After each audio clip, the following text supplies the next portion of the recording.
कल उन्होंने जजेस पे जो हमलावर हुए, मैं आपको अगर आपकी इजाजत से सिर्फ एक वीडियो प्ले करवाता हूं थोड़ी सी, आप ये देखें, इनकी ये देखें कि जब जब कोई केस आता है आप देखें जजेस के बारे में ये क्या कहते हैं, ये अदालतों के बारे में क्या कहते हैं। सुन ले जरा इसको, एक मिनट जरा इसको। मैच फिक्सिंग एक जुर्म है, इस पर आप बेंच फिक्सिंग भी एक जुर्म है। जस्टिस खोसा ने इमरान खान को कहा कि सड़कों पे क्या मारे मारे फिर रहे हो, मेरे पास लेके आओ पिटीशन, मैं सुनता हूँ। मॉनिटरिंग जज लगाया गया, वो उस मुकदमे के लिए लगाया था, लेकिन लगता है कि वो ताहयात मॉनिटरिंग जज लग गए हमारे ऊपर। तहरीके इंसाफ सुप्रीम कोर्ट की रजिस्ट्री में दरखास्त लेकर गई। छुट्टी के दिन रात को रजिस्ट्रार घर से भागा भागा आया, उसने कहा जी पिटीशन किधर है। तहरीके इंसाफ के लोगों ने कहा कि पिटीशन तो अभी तैयार नहीं हुई। उसने कहा हम यहाँ बैठे हैं, आप पिटीशन तैयार करें। इसी अदालत ने सदाकत और अमानत का सर्टिफिकेट दिया। कहाँ है आज वो सदाकत और अमानत का सर्टिफिकेट देने वाला? चेहरा दिखाने के काबिल नहीं है किसी को।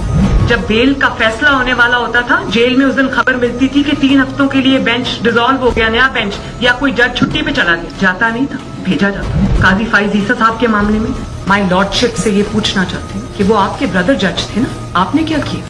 तो जस्टिस अजमत सईद साहब जो है, उनको कौन नहीं जानता कि कितनी उन्होंने नेक नामी कमाई थी, और उन्होंने जिस तरह से पर्सनली ज़ाती तौर पे असरअंदाज होकर उन्होंने JIT बनवाई।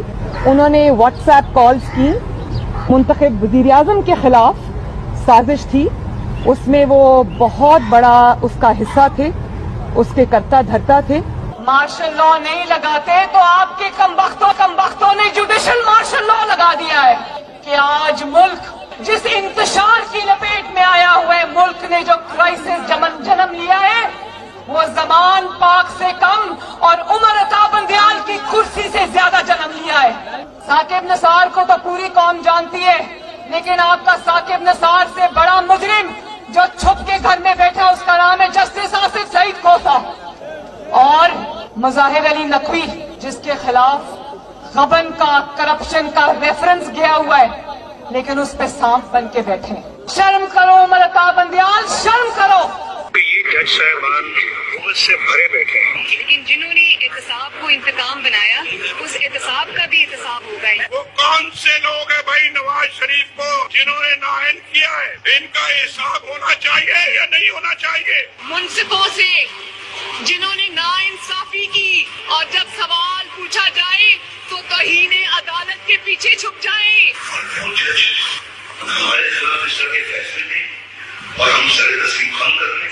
नवाज शरीफ इस पर चेक नहीं कर सकते। 5 लोगों ने नवाज शरीफ को रुस्वा करके उस दफ्तर से बाहर निकाल दिया। हर केस जिसमें इमरान खान का फायदा और नुकसान हो, वो 3 आदमी सुनने के बताओ कोई नहीं है पाकिस्तान में। यहाँ पेशावर में सारे फैसले एक ही जज करेगा, जैसे लगता है कि उसका जज नहीं है, उसकी पार्टी का रुकन हो। मौजूदा बेंच है, उसमें जो मुअज़्ज़ज़ जज साहबान बैठे हैं, उन जज साहबान का हमारे मतलब जो उनके ख्यालात हैं, उनसे भी कोई ना वाकिफ नहीं है, ना हम ना वाकिफ हैं।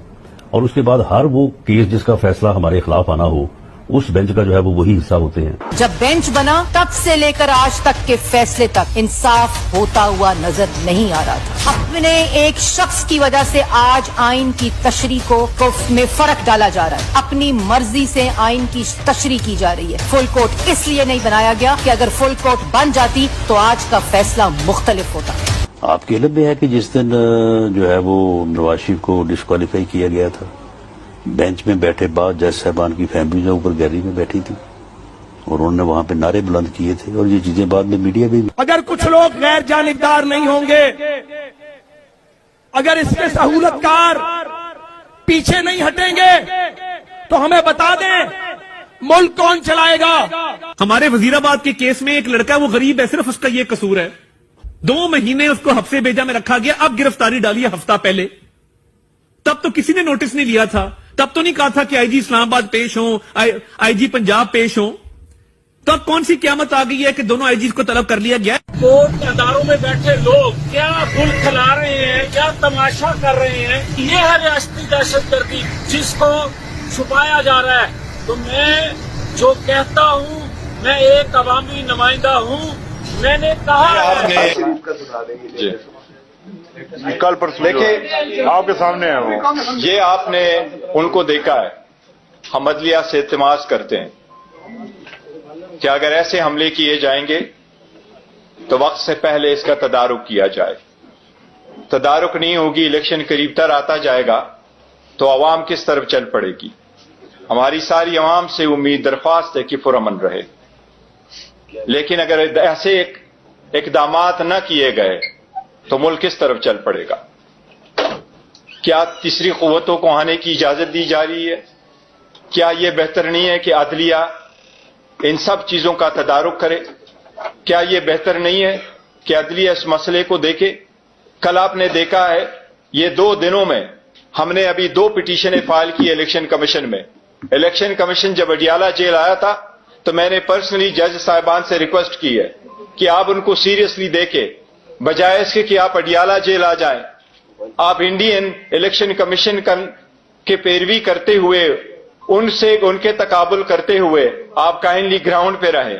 आपके सामने ये पिटीशन हम फाइल कर चुके हैं। ये 80 से ज्यादा केसेस है जो इलेक्शन के नोटिस में हम लेके आ रहे हैं कि लोगों से किस तरीके से नॉमिनेशन फॉर्म छीने गए, या उनके डॉक्यूमेंट्स छीने गए, या उनके प्रपोजल सेकेंडर को उठाया गया, और जिनको नहीं उठाया गया, जिनकी स्क्रूटनी हो गई है, उसकी स्क्रूटनी पे ऑर्डर नहीं हुआ।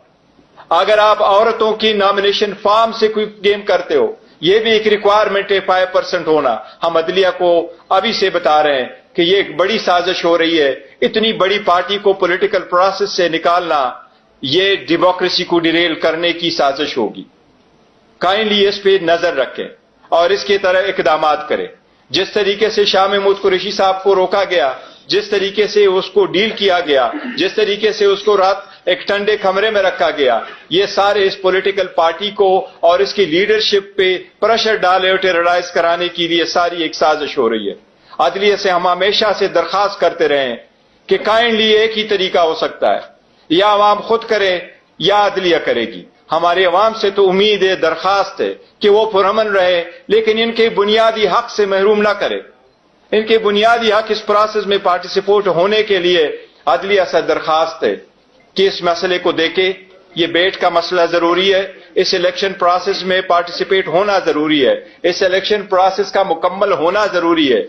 अगर सुप्रीम कोर्ट ने सोमोटो लिया है और इस बात को वर्सी कर रही है कि इलेक्शन 8 फरवरी हो, तो इसका हर स्टेप उस वक्त तक, जब तक सारा final nomination of the return candidate नहीं हुआ हो, इस सब के लिए लाजिम है कि यह सुप्रीम कोर्ट अपने सुपरविजन में देख ले।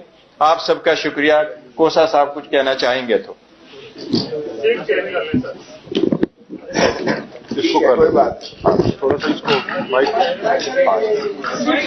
आ जाए। ठीक है, एक मिनट आगे। बिस्मिल्लाहिर्रहमानिर्रहीम।